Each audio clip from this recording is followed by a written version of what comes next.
é o propósito, declaração de propósito da Universidade de Harvard, fundada no ano de 1643. Na sua declaração de missão e propósito foi escrito da seguinte maneira, preste atenção: cada estudante deve ser instruído com clareza e levado à consideração com seriedade, de forma apropriada, que o propósito principal de sua vida e de seus estudos é conhecer a Deus e a Jesus Cristo, que é a vida eterna, João 17:3, e consequentemente colocar Cristo na base como o único alicerce do conhecimento, do aprendizado sadio.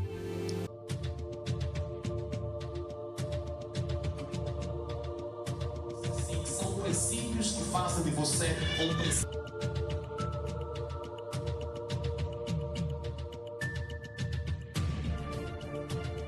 Que anualmente mais irmãos venham a este grupo e envergonhemos o inferno, envergonhemos Satanás, para que saibam que nós não somente oramos, não somente jejuamos, não somente vamos à igreja, mas também estudamos e trabalhamos como deve ser. Aleluia! Eu, quando me converti em 2011, havia uma máxima interessante que dizia que Pedro e João, quando converteram-se e seguiram a Jesus, largaram tudo e seguiram a Jesus. E naquela época houve uma cena entre aspas, algo interessante que aconteceu, que era que muitos cristãos daquela geração pegaram esta palavra como ela está escrita e também largaram tudo. Que foi seguir, e foi bonito, porque ia muito à igreja, quando orava até o céu se abria. Entretanto, como o pai diz, por vezes éramos muito importantes em termos espirituais, mas éramos inúteis para a terra. Então, aqui no MPV, graças a Deus, este versículo foi bem explicado. E pai ensina já desde algum tempo sobre os 7 montes de influência, que através dos quais nós podemos exercer o domínio na terra através dos princípios de Deus. Aleluia! Então, enquanto os nossos irmãos vestem-se, nós queremos continuar a adorar ao Deus que fez os doutores da lei perguntarem que sabedoria é aquela daquele jovem de 12 anos. Aleluia! Adoro o Senhor em nome de Jesus.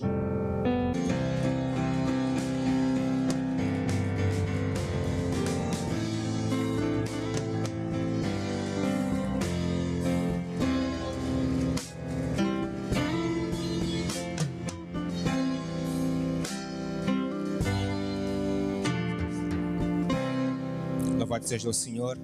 Nós queremos dar início ao nosso programa e ainda de pé queria convidar para o altar. Antes disso, informar que o tema para este culto, como nós já bem sabemos, é o chamado para a excelência acadêmica e profissional. Aleluia!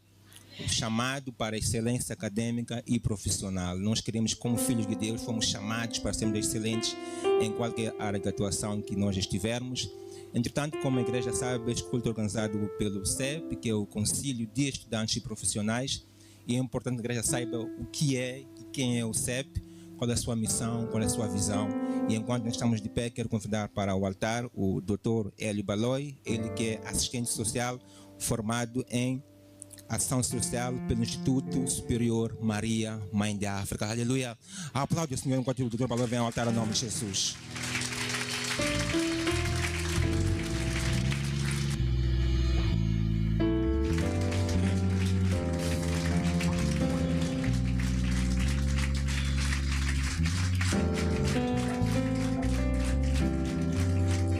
Saudações, amada igreja, saudações aos nossos estimados oradores, saudações aos estudantes e profissionais, saudações aos nossos convidados, saudações a todos os presentes.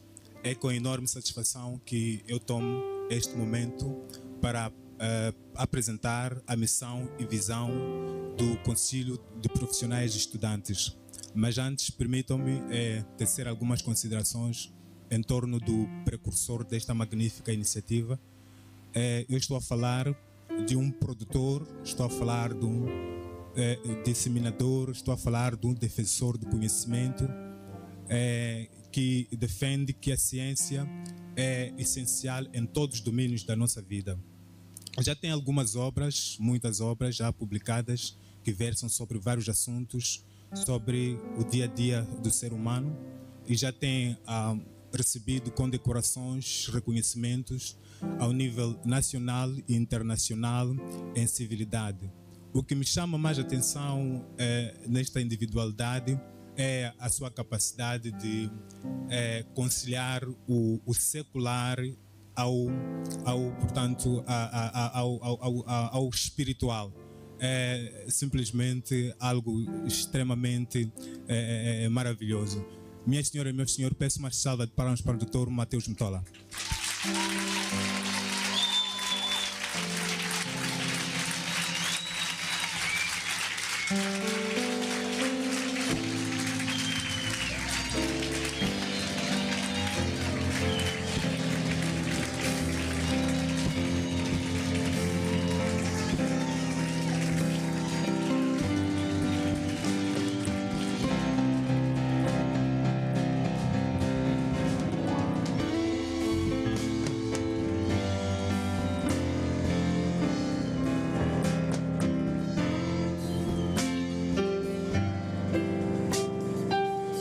Muito obrigado, igreja. O Concílio de Estudantes e Profissionais. Por favor, podemos tomar os assentos, por favor?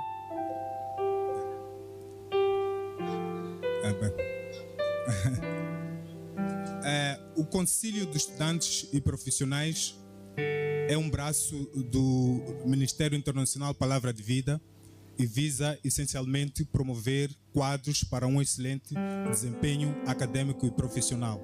E tem como a sua visão contribuir ativamente na formação de estudantes de qualidade e profissionalmente orientados. Segunda visão é produzir profissionais excelentes e íntegros. E por último, formar quadros capazes de responder às demandas do mercado atual, num contexto em que o setor público e o setor privado não estão em condições de absorver tamanha a mão de obra disponível. E tem como a sua missão dar assistência educacional visando a orientação vocacional e profissional. E segundo, é motivar e capacitar o profissional no desempenho das suas funções, visando o desenvolvimento da sua carreira. Esta instituição é regida por valores, designadamente a oração. O CEP acredita que a ordem soberana rege a tudo e a todos, e esta ordem é a nossa fonte de inspiração. Portanto, a excelência, a confiança, a transparência e integridade são portanto, valores que devem ser agregados em todas as áreas do servir e sem defraudar, sem perverter valores. Portanto, tendo dito isto, me resta apenas a desejar uma boa estadia a todos neste evento e uma participação proveitosa. E muito obrigado pela atenção dispensada.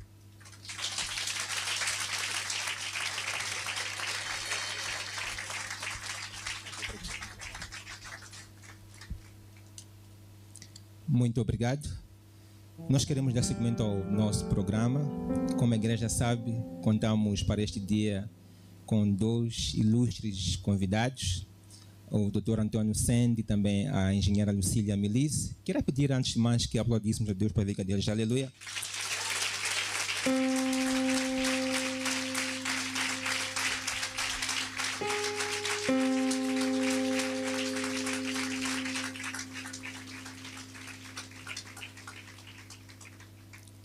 Não é todos os domingos que nós temos presenças tão ilustres no nosso meio, por isso nós com a família MPV estamos muito felizes por tê-los cá conosco.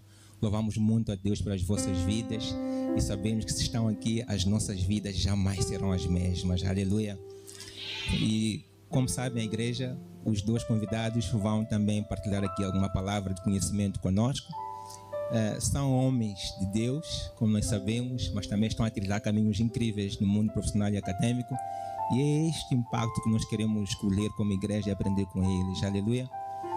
E sem mais delongas, eu quero convidar um dos oradores, no caso o primeiro do dia, que é o Dr. Antônio Sandy, mas permitam-me com muita calma ler a sua biografia para que a igreja saiba quem é este Filho de Deus. Aleluia. Como dissemos no início, o nosso objetivo é garantir que o mundo saiba que cristãos também são excelentes, quer academicamente, assim como também a nível profissional. E o Dr. Antônio Sandy é PhD em Teologia. É um pode aplaudir, aleluia. Graças a Deus.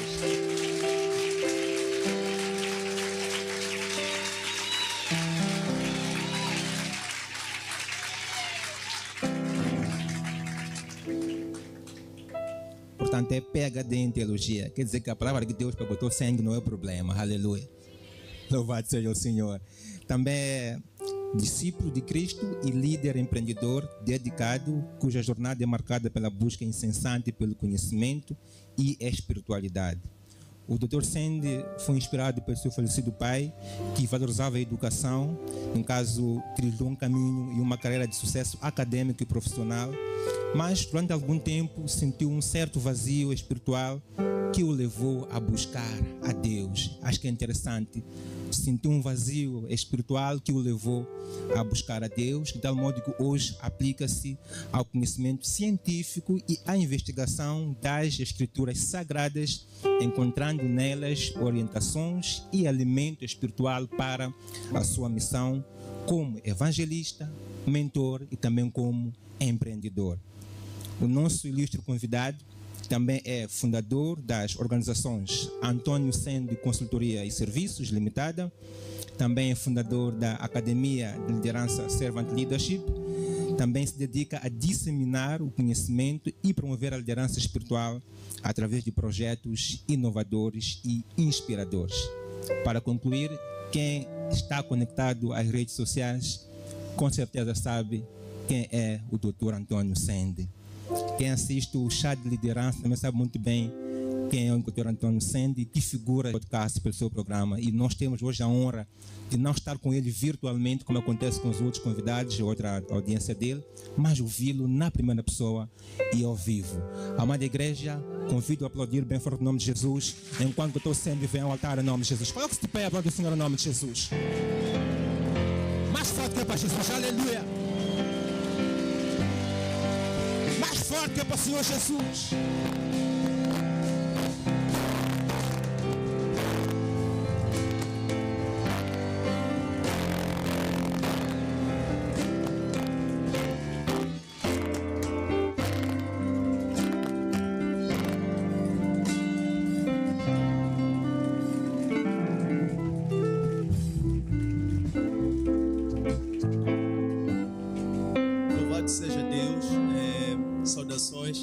Filhos e filhas do Altíssimo, saudações, apóstolo Mateus Mutolo, obrigado por este momento. Quero em primeiro lugar saudar a amada igreja. É uma honra muito grande poder estar aqui neste lugar hoje.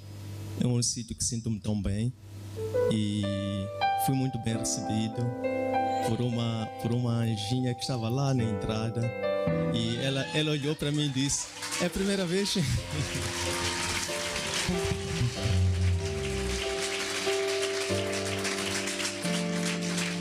Achei aquilo muito profundo. Ela tem um espírito de evangelista, tem um espírito, o Espírito Santo manifesta-se nela, pulsa nela. Ela olhou para mim e disse: esta cara estou a ver pela primeira vez, ela já queria me evangelizar e fez-lo muito bem. E já me sinto membro. Então vou usar os próximos 30 minutos para transmitir algumas ideias em torno do tema que me foi desafiado. Confesso que é um tema muito estruturante, que é o papel da academia na formação de profissionais que tenham uma boa ética governativa, aquilo que quer dizer assim.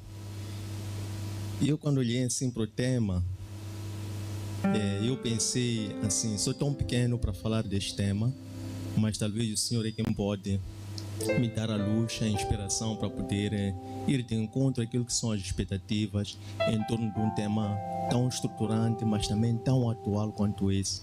Então, senti-me muito também alegre em poder ter esta oportunidade, se posso assim dizer, em transmitir essas palavras. Queria pedir, com a vossa permissão, apóstolos, se poderiam sentar, creio que faz todo sentido. Desculpe.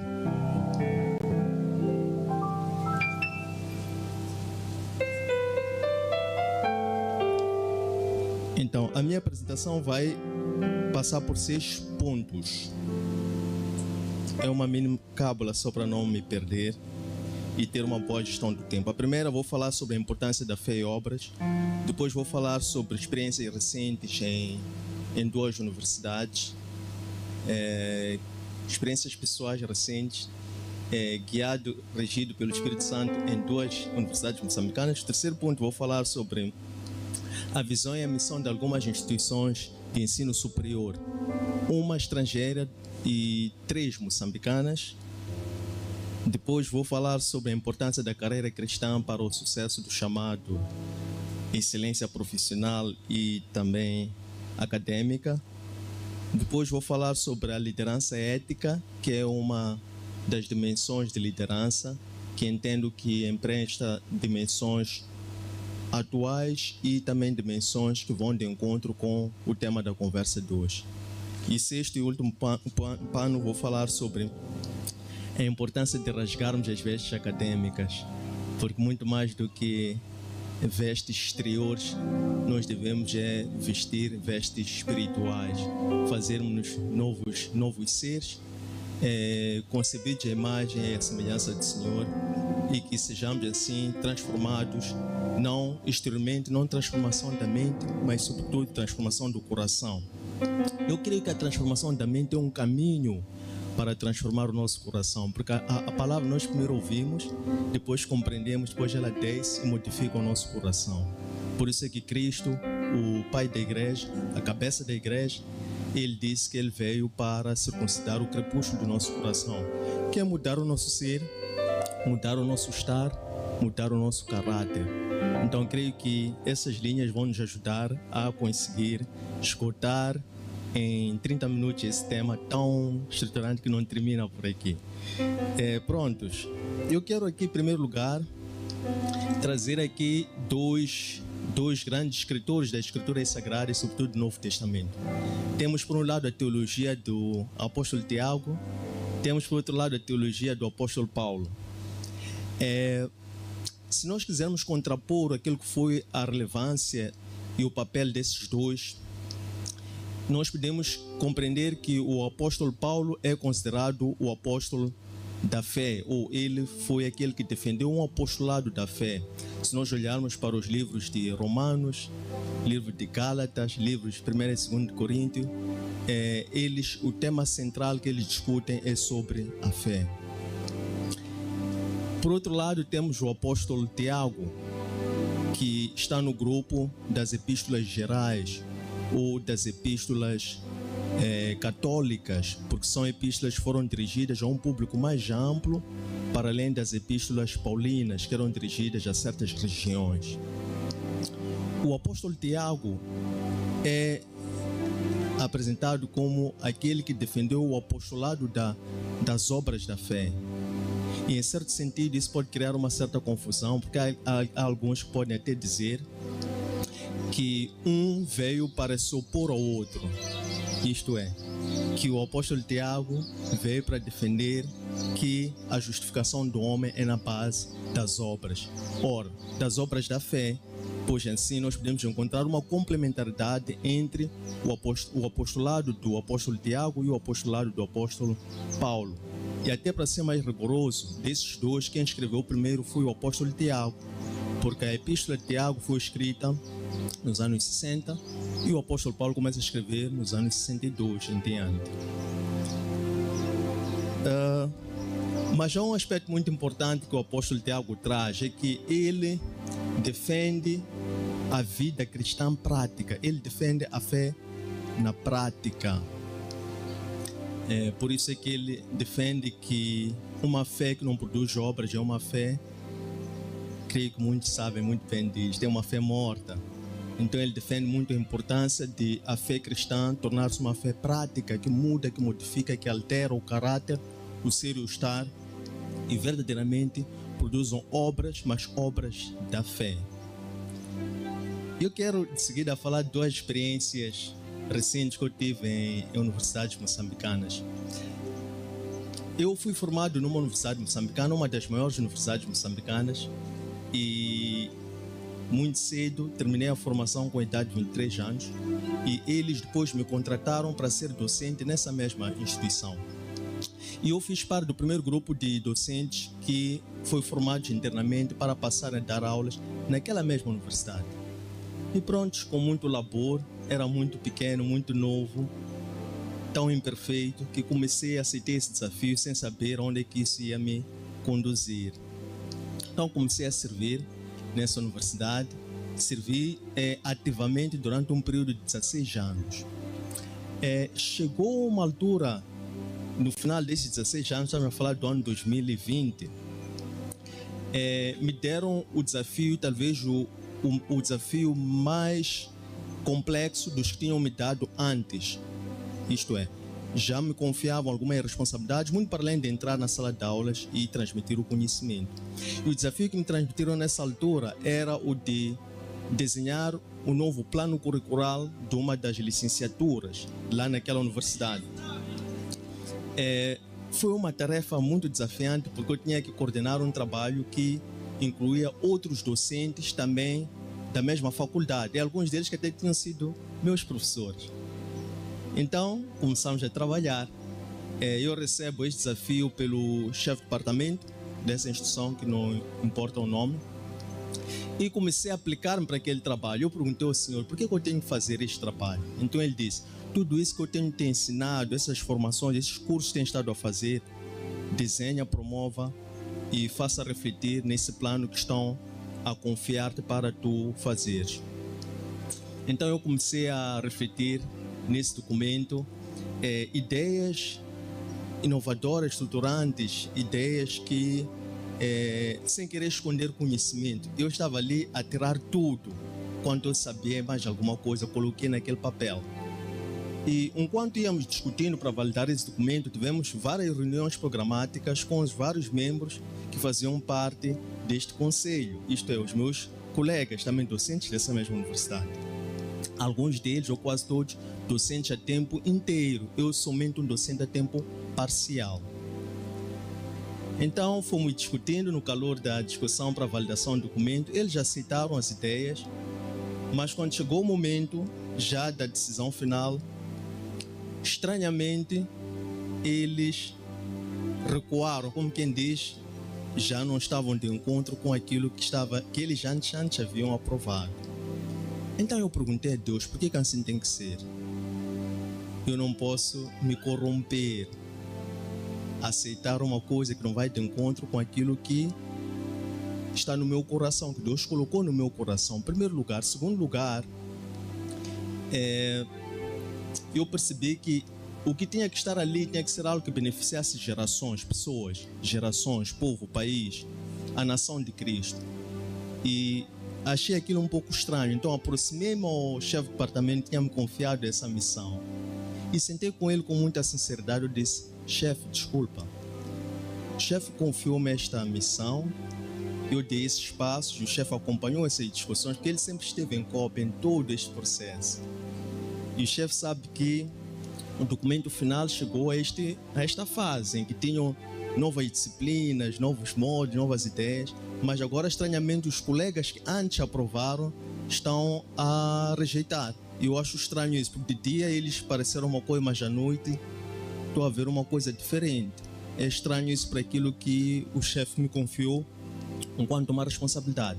Então, assim sendo, o chefe vai me desculpar, mas coloco este trabalho, essa responsabilidade à sua disposição, porque já não tenho mais capacidade intelectual nem força para lutar com pessoas que eram contra o corpo, para levar à frente este projeto. Ele entendeu, recebeu o projeto. O que aconteceu logo de seguida? No mês seguinte eu não fui chamado. E desde então passei a não ser chamado todos os semestres. Durante 16 anos consecutivamente era chamado para dar aulas naquela universidade. Mas quando eu fiz isso, não fui mais chamado para dar aulas naquela universidade. Eu então entrei em sofrimento. Eu perguntei a Deus: Senhor, se o Senhor disse-me que era para eu ser fiel à sua palavra, fazer o trabalho conforme o Senhor colocou no meu coração, por que agora chama a dar esse sofrimento? Aquilo que eu mais gosto de fazer, que é dar aulas. Por que agora eu não tenho que dar aulas por falar a verdade? Então o Senhor disse: já cumpriste a tua missão aqui, agora eu quero te usar em outros projetos. Essa porta fechou-se, mas eu agora quero passar a trabalhar para mim. Eu não estava a entender muito bem o que aquilo seria. Pronto, recolhi-me e comecei desde então a interiorizar-me mais. E aos poucos comecei a desenvolver interiormente uma certa revelação, entendimento de que era possível conciliar o conhecimento na base da fé e da espiritualidade, que já antes eu tinha anunciado por visão e missão, porque o Senhor já tinha antes falado comigo que era para tornar público. Mas naquela altura, ele começou a desafiar-me a ter que produzir conteúdos. Então eu comecei a gravar conteúdos, a gravar. Comecei a trabalhar para a obra do Senhor, em vez de trabalhar para uma universidade que queria balizar-me, dizer: fala disto, isto não fala. Então ali eu encontrei a liberdade para falar aquilo que o Senhor colocava no meu coração. Há pouco tempo eu voltei para essa universidade, convidado para um outro projeto, e aquele mesmo chefe de departamento, quando me viu, disse: Dr. Sandy nunca mais veio. Eu disse: não, chefe, não me chamou mais. Então por essa razão é que não me viu mais. Ele disse: mas pode vir, a casa é sua. Quando quiser, pode vir estar aqui. Pronto, isso para dizer que o homem é imperfeito, né? Se quisermos falar de dimensões, percepções éticas, temos que ter em consideração esta realidade. Há pouco tempo, semana passada, eu fui convidado para ir dar uma palestra numa das maiores universidades aqui do país. E esta palestra foi aprovada 3 semanas antes. Quando faltava um dia para a palestra seria sexta-feira. Quando foi na quinta-feira à noite, e tudo isso sempre acontece à noite, no escuro, nas trevas, à noite, os organizadores foram informados que já não mais poderia se realizar aquela palestra. Tinha que ser adiada, mas já tinha sido adiada 2 vezes anteriormente. Então eu perguntei ao Senhor: por que o Senhor estava a mostrar isto? Afinal é porque eu tinha hoje este momento, esta oportunidade para trazer essas verdades.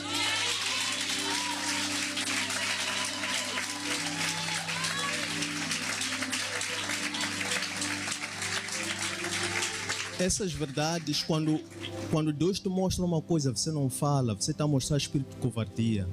Consequentemente, você é negligente. E aquilo, o profeta, quando é falado para anunciar, ele não profetiza. E se aquilo causa morte, dor, pranto, sofrimento ou triste, é o teu sangue que é exigido. Então, são coisas que têm que ser faladas de dia, à luz do dia e à frente, porque tudo é uma missão. Em terceiro plano, gostava de que olhássemos um pouco para algumas missões e visões de certas universidades. Vou começar pela Universidade de Harvard, por sinal, a maior universidade do mundo, ou das mais renomadas, das mais famosas. Esta universidade foi fundada no ano de 1643 por puritanos. Na sua declaração de missão e propósito, foi escrito da seguinte maneira: preste atenção.